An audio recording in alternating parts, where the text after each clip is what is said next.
আজ ব্যাংকে গিয়ে এত সমস্যার মধ্যে যে পড়তে হবে এটা কিন্তু ভাবতেও পারিনি।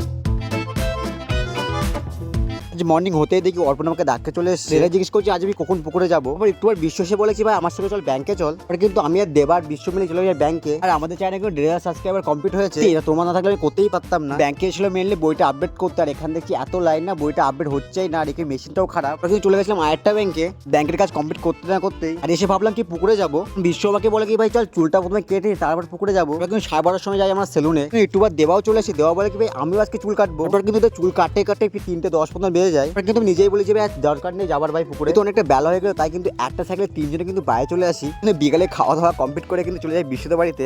এমন করে সন্ধে হয়ে যায়, আমরা ভাবি কি আজকে কি করা যায় সাইকেলে হাওয়া দিয়ে চলে যায় শপিং এ। আমার এই বড় বন্ধুরা কিন্তু আজ শপিং গুলো করবে। আবার কিন্তু আমি চলে গেছিলাম মাঠে যাওয়ার জন্য একটা প্যান্ট কিনতে। আর এমন করতে করতে প্রায় 9:30 বেজে যায়। আবার কিন্তু বিশ্ব হালকা পাল্টা শপিং করে রাত 10টা বাজতে কিন্তু হালকা খাওয়া দাওয়া করে আজকের ব্লগটা এখানে শেষ করি।